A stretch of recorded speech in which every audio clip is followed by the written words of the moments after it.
Kanjeng Eyang padha ayu kakang nukul adheke kakang Nara.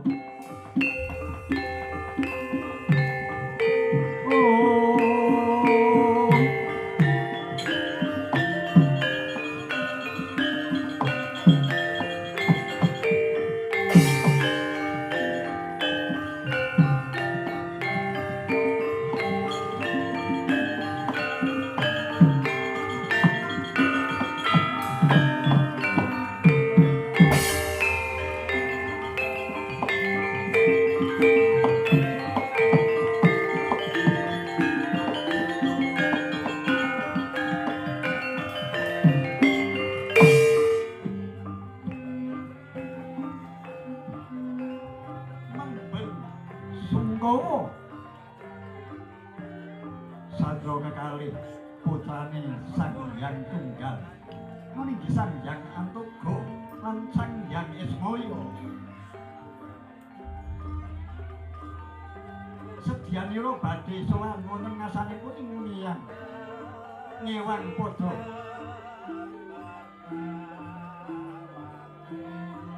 mula datan mukal senajan to dewa kuwi kena lara lumputing pati.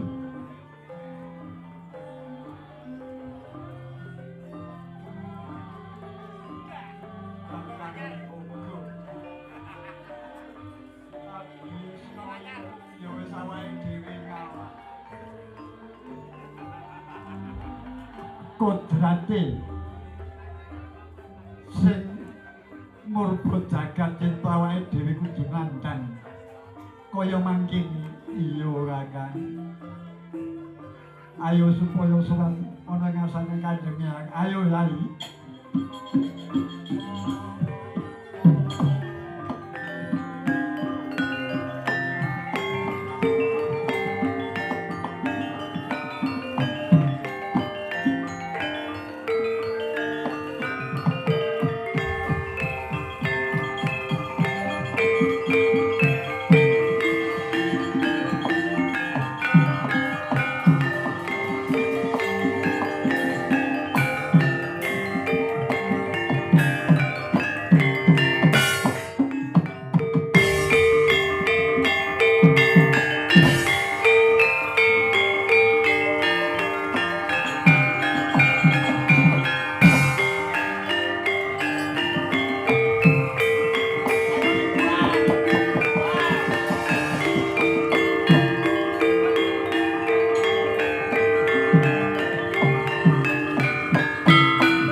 Wong liya aja ndelok kasine. Nah, ini ramene ya Pak ya.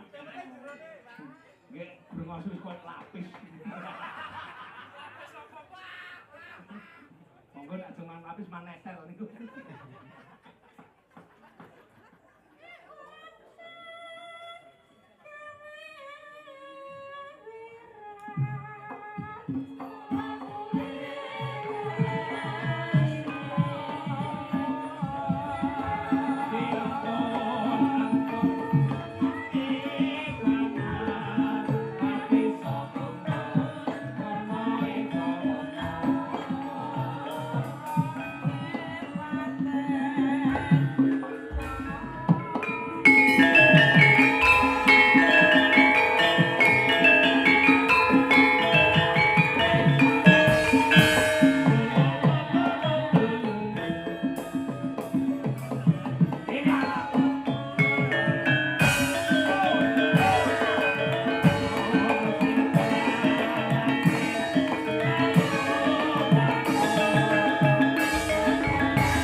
Tak oyak wit mau.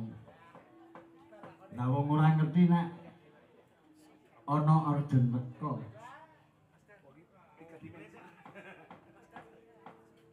Monggo aku wis apa jenengane nritik iki engko tak gawe ngene iki engko tak gawe ngene. Saiki iki jenenge dalang kuwi kalah karo penonton. Limbuan.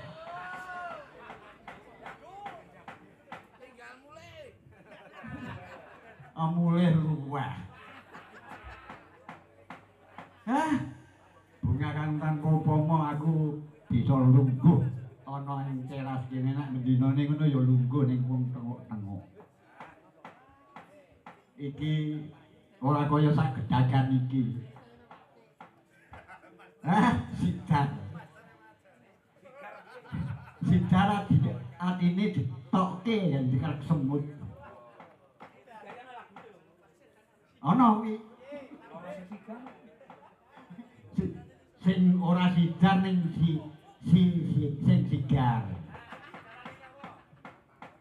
Ambose sate kuwi jasa wangi kok.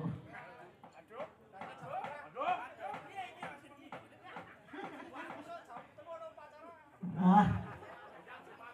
Ora urus. Nekake weh aku murah pelontang di mau.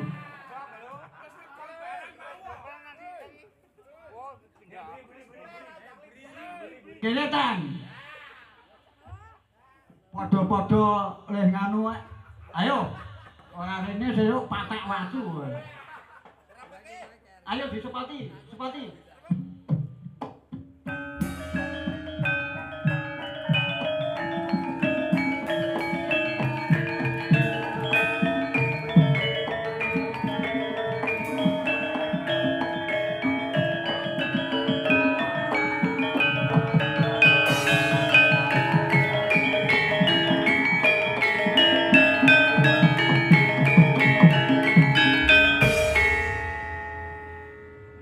Sugeng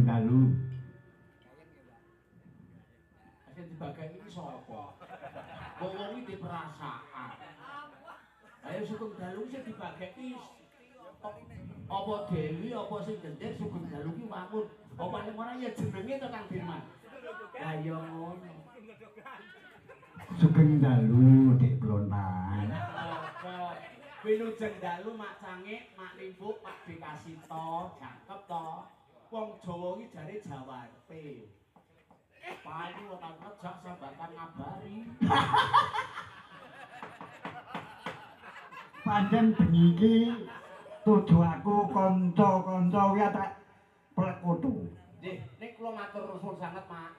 Liripun mliginipun dumateng Bapak Agus sakeluarga anggen ing dalu menika beber pakeliran ing pengangkah menika suran nggih. Suran sura niku janjane surasaning rasa ketemu ana nyawake dhewe, Pak. Lah nggih to.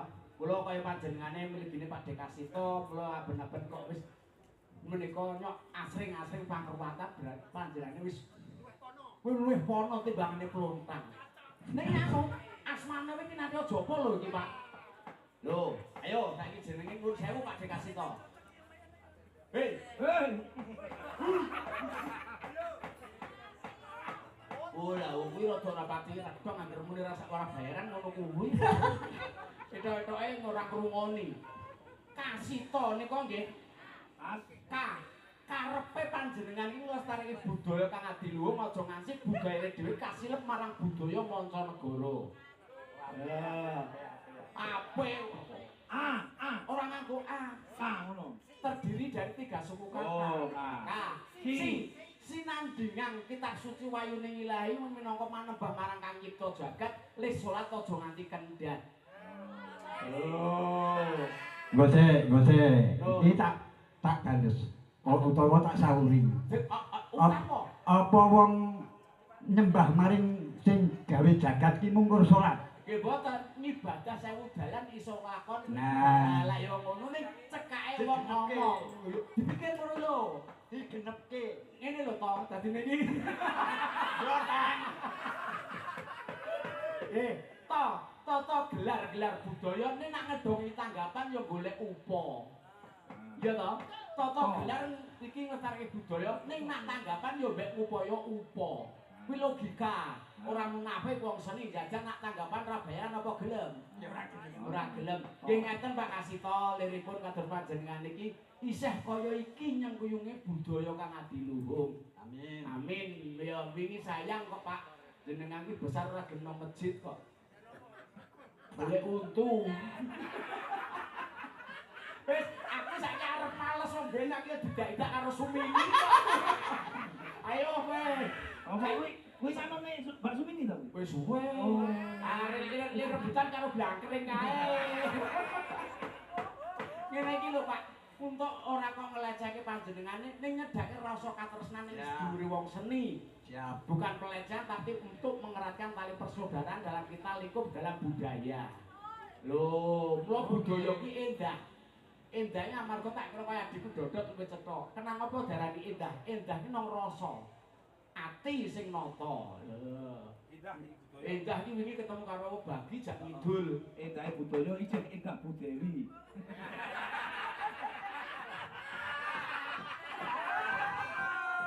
Kowe ngrumangsanono padha dene ora duwe. Aku karo kowe iki blokok kuntul-kuntul. Turu ngono adu bangkul alias merongos. Nggih, sepisan malih sungkem kula kunjuk dumateng Pak De Agus sakeluarga, Pak. Aku yo melu memuji mugi-mugi panjenengan Pak De Agus sakeluarga kaparingono panjang yuswa. Ingkang bahkan tutup anggenipun ngomong putra rawayah minangka soh seni ing tlatah gedawang umumipun. Amin. Iki mula kanca-kanca tak jak ning kene iki ra. Nggih. Kae yo gen li giras. Engko li awor kancane meneh. Amin. Dadi karepku ki ngono kuwi. Leres Mas Kasito, kula niku ya krungu dikandani Mas Bagi kala wau, aku kudu medhun. Janipun wonten ayahan kangge dusun tak kira Pak Bagi ya preso kala mau. Ning aku ngiras pantes napak tilas limbiyen rekoso kuno daleme Pak Slamet. Jaman aku buruh graji.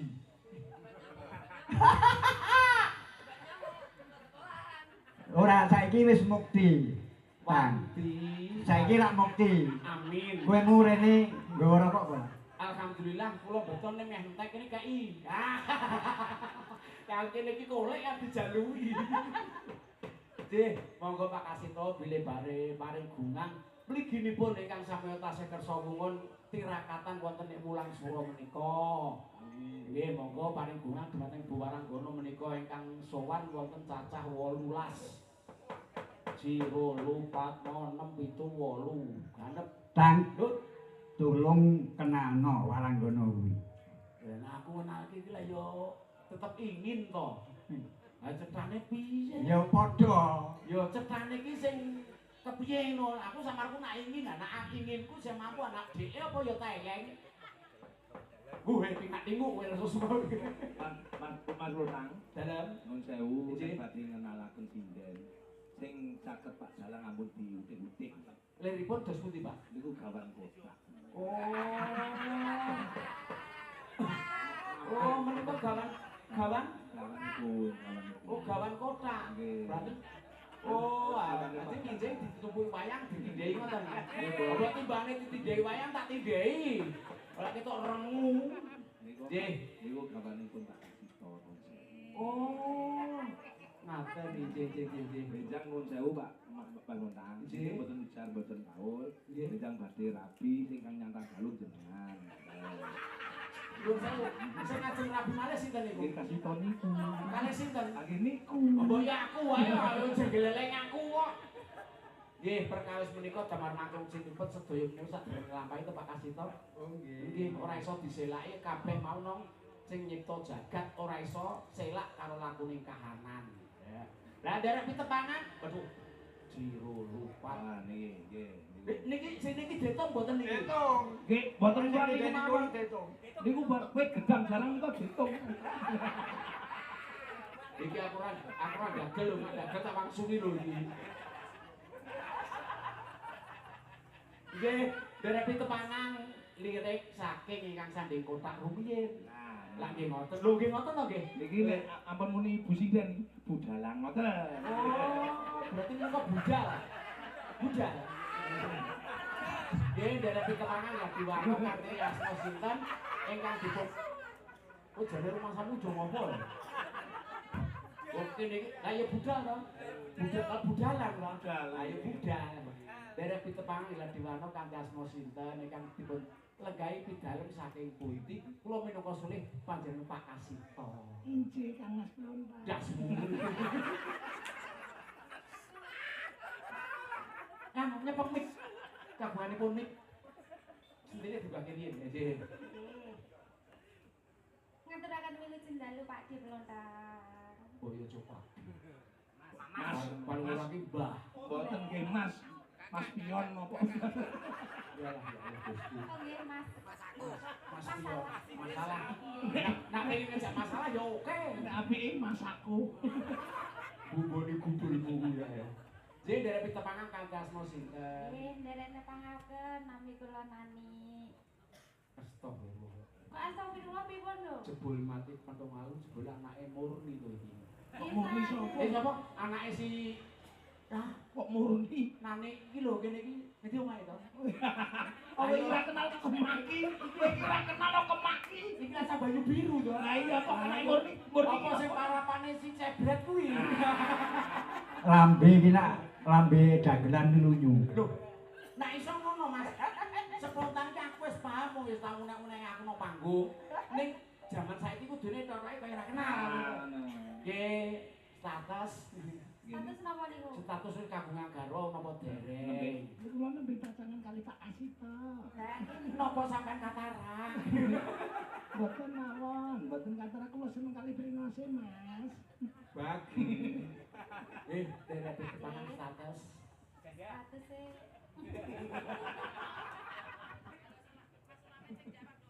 Kowe meneng ngopo, ben bojomu ora melu gleleng kowe. Kok ngilingi nak sering melu kaya ciduk ngono kok. Pa melu galane. ampun mbek aku lho. Piye? Lah nggih ngoten. Dene sapa? Iku mak ning ngadepi apa kuwi? Nggih. Status masih gadis. Dari status ngadepi. Nggih. Cita-citane benjing dadi apa? Dadi nganten. Nganten sing dipandang wong sak panggung iki karaktere sampean sing kaya apa? Ya jalang to, jalang to. Jalang to, najan tuwa tetep jalang to. Musik Mas. Pripun? Sing sithik kudune Saged ngitik-itik. ya nak pancen ngiti-ngiti ya bener Mas Bagi, ya cukup pelik kasih to. Iya, berngose kandel kok. Cukup ditik-itik nek trimo. Wah, lek kasih to. Berngose kandel jelas nek. Nggih, matur sanget leripun panjenengan atase. Ya jenenge Srawung sedulur jembarke sedulur ki jare ngendikane wong akeh sedulur akeh rezekine. Nggih, klerek ingkang sebelah Blegendong menika. Wong lerek, Klerek iki iki tonil kok. wis meneng aku oleh kok. Nggih, derek dikepangan Ndang Dewano Kanjeng Ratu Siwa. Sugeng dalu sayangku. Ya iki resepune wong Buddha ya ngene iki. Ayo Mak Sulam tampek. Nggih, piye Mama? Mama. Lu sayang karo papa karo mama. Mulai darani gimana aku? Ayo, nak kowe iki iya asline. Apa Sulima? Sumpah budulmu. Kok aja muni Sulimah, mbak muni Memble. Iya. Lah nak perkara kuwi, heeh. Aku ra selak, pancen ya Wong tekan ki jujur, jujur. Sumben tekan Ngun Sewu, aku kapundhut karo sing gelar jagat. Yen aku dikoki tenger ora ana sing ning aku jenengku malah langka. Oh iki tengere Plontang. Heeh, betul. Kuwi logika. Contone kaya Mas Bambang Ngayojo. Oh iki tengere Rabies. Sapa jenenge Rabies? Lah ngono kuwi. Mula ra selak kaya Mbak Sulima Sumargi pancen sing jenenge aku panjenengane. Sing resmekke esuk-esuk Kang Rusdi nalika nang Glepung. Nggih, menika status sampun anak-anak pinten? Kula tasih SMP. Wah, sampai semono lek ya widane gurune Iku jelas Mas Blontang. Nggih. Iku dereng nate mambu lanangan. Urung tama mbok, Pak? Lanangan. Lanang apeden. Sinten? Kula tasih SMP. Kula pun SMP. Oh, SMP. SMP menika sekolah menengah pertama. Sampun manak pindho. Lah kepengin ping telu napa mboten? Sampun tutup. Napa izin ngayahi to? Kowe dudo-dudo nek yang kemaki. Ya delok timbang. Dan apa jenengan niku tasih saged. Yo carane arep nguntik ya nguntil pal to. Nganu dicuwak, diplak riyen ngoten niku. Boten nek Pak Blontang boten dicuwak. Lah pripun? Dipun gip. Dalani patang tulang. Kowe kira bojone sindene tak pancul gundulku kok. Nggih, alhamdulillah Mak Dewi, aku ya iso muni nok, iso muni mak basake pupuku, langgeng budaya Jawa aja nganti kendhat iki sebagai pelestari budaya Jawa. Klerek ingkang sebelah menika, wah. Iki nek nyuwun sewu Iki, Mas. halo. Iki bojone wis ora wong ra umum. Oh, paling angel sedoyo ya iki. Mboten ning mboten angel. Pripun? Sukar dibalik kan rakus to, Mas. Nggih, monggo Bu Rakus. Sugeng dalu Mas. Sugeng dalu Mak Camik, Mbak Limbo. Lalu. Pripun Mas badhe dangu dos pundi? Nek kula mboten ajeng dangu purpur pripun. Kapan-kapan mbok model piye tetep angel. Mboten napa-napa. Wis dineneke yo angel, manake yo angel, wis ngono kuwi serahke pokoke yo yen iso gampang iki kepiye carane ngono tok wae. Pasrahke karo sing kulino. Kanggene kula mboten angel kok Mas. Lah kok Lah niku malah manute rameran kok dadi arani angel kula lak yo. ayo manut pancen suami takut istri kok yo. Mboten kula mboten seneng nek duwe bojo kok wedi karo wong wedok iki ra seneng kok ndak kurang ajar sing wedok. Ora apa-apa timbane kurang mangan. Mboten Mas, mboten. Matur Padha-padha suwun. mawon Nggih, nggih. donga-donga langgeng budayane, langgeng anggene sama bebrayan. Ngelerek menika ingkang selonjor ingkang samare klebonan orong-orong. Menika wah kaca mripat kaya sinden Nuwun jadilan. sewu niki sing pojok menika. Nggih. Wong panjenengan jenengan dangu menika. Ampun dipun napa-napa. Niku bojone kiai. Kiai Gus, bojone Gus niku. Gus itu Pak. Gus. Oh. Ngaten Bu Gus Rek. Wah, dudang Gus yo jero kaca-kacane didunke. Menpel. Oh, kok gelungane wis semi ngono kok. Derek pitepangan Mbak Yu kanthi asma sinten ingkang pidalu saking pundi? Derek pitepangan sendiri juga kisik nggih.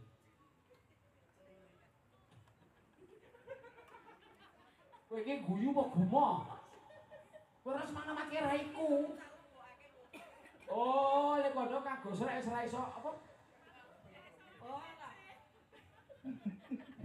Nggih, derek iki Pak. Kepot wong Oh, Lah wong gosek iki lemu apa gak gawe kaya ngono ki wedi karo untut kok. Pak Gusrete tirote kena. kentut ya. Nggih, monggo kanthi asma sinten, Mbak? Nggih, nami kula Murniati. Pidalem saking Kula saking Kecamatan Bergas, lorosipun Desa Ringin Putih, eh Kampung Dendeng. Dendeng. Menika pancen terah seni Pak Kasito pesan panjenengan piyambak prisa suwargi Mbah Kakung Pak Degun. Menika turun wonten Kang Putra, mugi-mugi Kang Putu saged nular wonten ing babagan budaya. Geser ingkang sebelah nasi kudungan kepatayat ora sudi ya. Suki ora sinden nak kuwi kuwi. Niku penyanyi nasi gari. Jadi ya Mahathir. Mahathir niku Mbak Putu Harok niku. Aku ya wegah karo Om. Pegang karo sapa? Om Plonang ya wegah. Aman. Iya ta, Dok? Malah aman kok. Aman. Aman. Wis titik aman. Wis wegah kok. Titik aman 1. Wis arep ngopo? Ora iso, bahasa sumune ora srawung ya wis aman. Anak urusan anak, bok wis aman kok. Aman. Nggih. Menika Mbak Yu kula, sedulur tuwa kula, ya mbok kula aben suwargi isih nyok sapa kula. Ya kita anggap wong tuaku Pak Kasito, Mbak Yusiti karo Kang Warjo, sungkem kula kunjuk. Ya aku mongeng nang dipapan penting aku diparingi donga. Lengret ingkang suka anu sapa niku? Nggih, dari pitepangan ingkang lereng agem merasuk cemeng menika gladiwana bidal saking pundi asma sinten? Teges lancang mboten kula minangka sule saking panjenengan macangi. Anjing, sugeng dalu Mas Lontang. Ya anak iki ka Mas bareng karo aku rada understand. Ya to, bagi rawane semaur petelengi sing wedok kok. Ketip-ketip pancal. Mas iki wis seneng ngomeni Mas iki. Wah, atik orang Jenenge Mas masuk angin iki. Wah, nek masuk angin pancen yo iya jen mau kumpulan karo Bali kok. Nggih, dere pitepangan kanthi asma sinten? Anjing, kula Mbak Tina Mas. Mbak Tina. Tina, pidalem saking Saking Manyaran. Semarang. Anjing. Apan-apan ya nyok rak itu kesandung ya nyok kepethuk. Alhamdulillah tari budaya Jawa iki matur basuwun lah. Nggih, melarek ingkang semandai cagak. Lho nggih lah ya ngono ta ya. Lah ya ditepungi to iki. Ngoten Pak Kasito. Ya, Iya harus. Oke. Sinden kok, Pak. Boten sinden dari wah iki benar oleh arep tuwa. Bringose kaya gedhek. Menika wonten susulan apa Pak Kasito? Ulur Kambang. Oke. Dari pitepangan kanthi asma sinten Budhe Mbak Yu? Nggih, matur nuwun. Nami kula sapa Mbak? Tani aku. Iki wis ora diakoni karo Pak Nembokne nek iki wis arep. Nggih, kanthi asma sinten pidalem saking pundi? Kula panggilannya Bu Sinden Beken, walaupun tidak sinden. Nggih, liripun Nggih, Bu Sinden Beken. pidalem saking Jabungan, Mas. Jabungan. Nggih. Kula Matur. nate anu lho, nate nimbali jenengan lho. Nimbali. Ngaturi. Oh ngaturi, tak kira nimbali sampe apa ditimbali aku ya lebih degang lho. Nggih, liripun dereng regengaken ing dalu menika dono suwanten ingkang kula suwun mliginipun Mak Cangi sama Mak Timbul. Ngoten to Mak Cangi?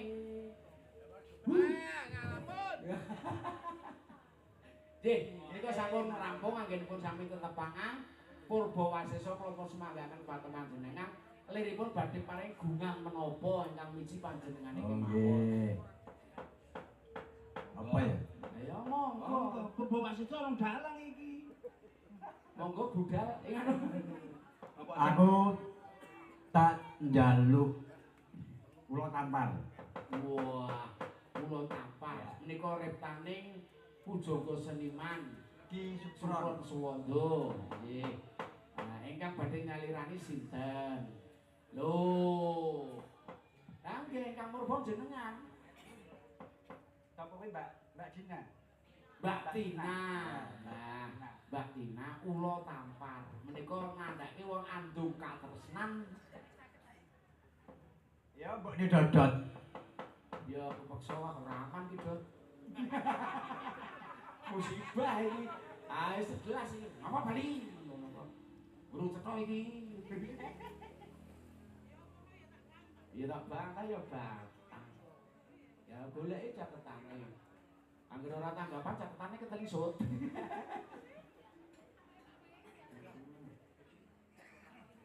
Langgam kula tampar ketingalipun niku wonten bawahipun. Nggih ta wonten ta Pak Kasito? Wonten. Nggih. Wah blangkone kaya ndekku. Plek sing siji. Ning ukurane mbuh. 55 apa 50 piro, Pak? 58. Wah, ya kaya ndek sing gemuk. Ndek bagi kae dienggo tekan mripat ilang. Wah, kowe meneh ndek sing gender sudak siji.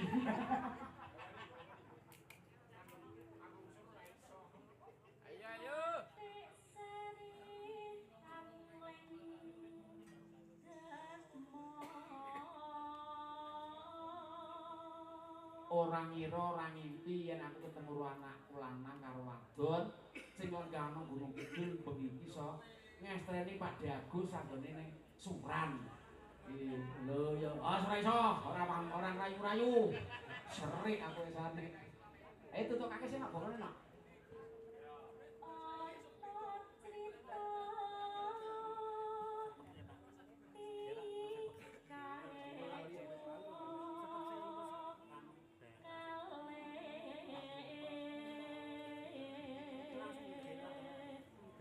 Mergo lek aku njaluk lo tampar kuwi aku yo roh kuwi.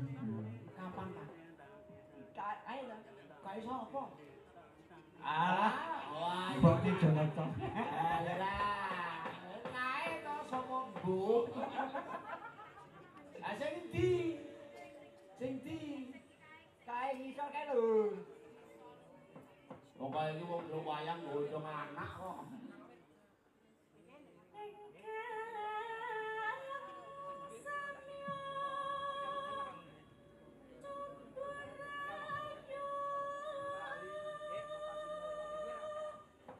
Nyon sewu nduk, muga nduk ketok roh kae wong buri. Wola, repi.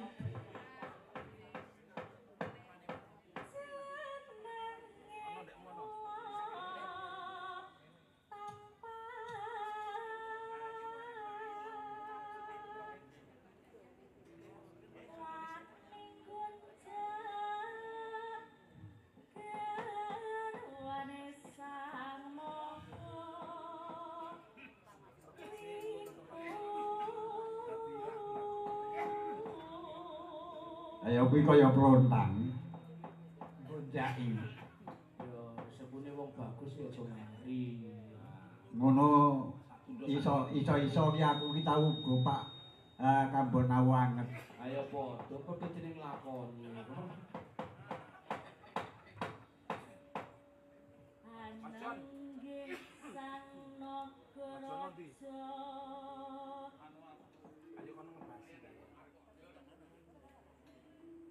Sesile nyinaka kini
panjenengan pripun dalu menika?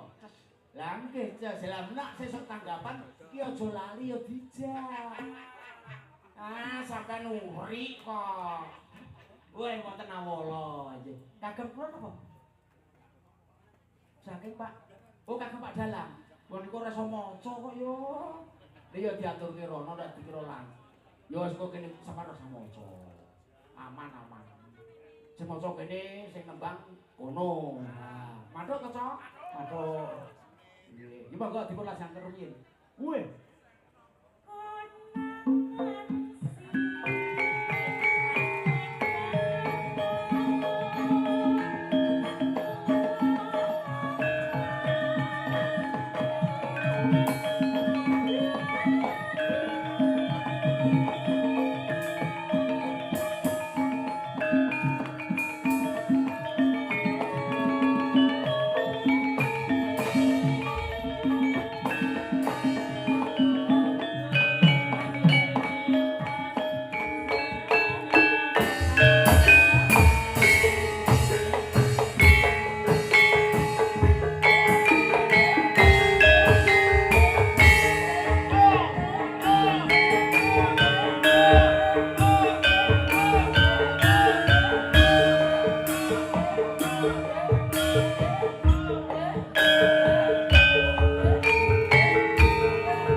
Swasela sawetawis kula minangka nampi dawuh saking panjenenganipun Pak Di Agus kapurih maringi wara-wara dumateng tamu ingkang sami lenggah wonten pengajengan.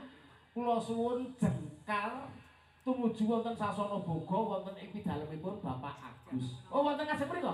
Menika saged gilir gumanti menika sulih saking panjenenganipun Bapak Agus sak keluarga tamu ingkang tasih sami lenggah kasuwun jengkar saking panggan tumuju wonten sasana boga wonten ngajeng menika. Ngaten nggih Pak Di Agus nggih. Nggih matur suwun mugi dados kawigatosan kagem ingkang samya lenggah sedayanipun. Ngaten Pak Kasito. Nggih lak sampun cekap sedaya to. Nggih. Lah menika ugi kula nampa nawala. Menika saking bakul soto mae pawon buri. Nggih, pawon iki ngamburi ra kono ngarep ya. Jero ana bagus itu. Nah, ayo kae nang ngarep. Nggih, menika ngersakaken tembang sambung wanci dalu. Kalian sambung wanci dalu kalian terwelu melayu. Oh, kelinci ucul. Kelinci ucul. Nggih. Menika mangke ugi badhe wonten kadang kang badhe nderek dono swanten. Saged mirunggan kagem kadang-kadang ingkang pandemen budaya. Ya. Menika ingkang dipun pinangkani ingkang anu sapa kok sapa? Sing nebang apa kok? Ya nak, Yul, pek nak. Kae ge timbang aku tak ge mbokmu. Oh, Surano dhewe-dhewe. Ora iso wong bapakne mayang ora tau ngejak aku kowe. Nggih, menika tembang menika katur ingkang sami omongan sedayanipun Pak Kasito mugi-mugi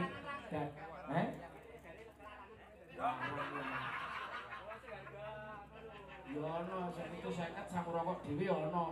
Nggih, perkawis menika saged. Ingkang bakal menika ingkang nyalirani kula nyuwun budalan. Nggih to. Nggih to, Pak. Menika sambung wanci dalu. Nggih, napa kelinci cul.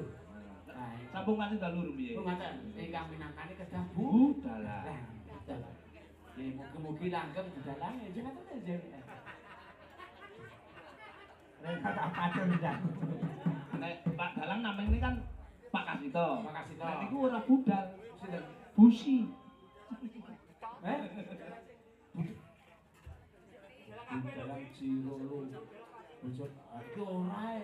Ngomong ngenyek to kuwi. Iku dalang Solo apa meneh Solo apa ngentut gesek kok. Nggih, kula nyuwun Dik Nani. Monggo sareng-sareng kali Dik Dewi saged mirunggan. Lah ngono to, Pak? Nggih. Oke. Ora bosok.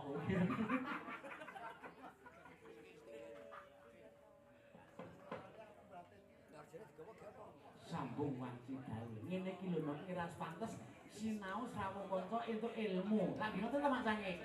Dadi aja didelok keplase ana kanan iki aku kudu iso. Nah. Monggo sareng-sareng kali budalang ingkang setunggal menika. Oke. Niki pun cepeng kok malah kedak-kedi. Wah, budalang kok kedi. Mik.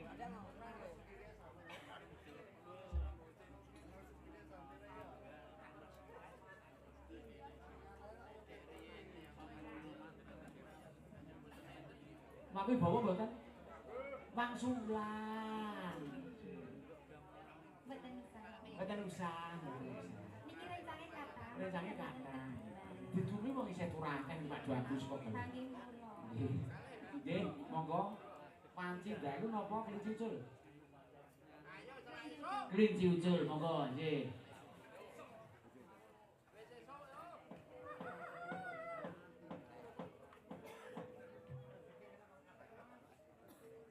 Bawa nek cucul bawa.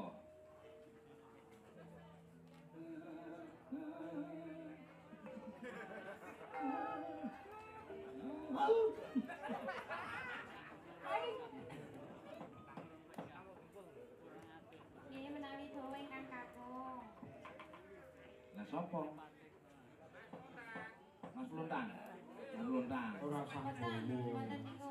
Lah kok mboten niku? Nyuwun Mas Sudarsono mawon. Oh, Sudarsono. Nggih. Angger Sabdo. Nggih. Langsung kala kenal kaya saged panen. Yo kudune kudu gelem bawa. Anak Windalang mosok panen ora bawa. Lah wong kae iki biyen asline iki nang sekolahan iki yo bunek kae ku yen kok. Kok gunake iki? Alah kena TO. DO ora TO. Kae nang Pak Mucilik kae. Giliran karo Kang Blangkring. Nah. Apa iki yoga iki kudu rata? Saged. Aduh klik. Kuwi wae.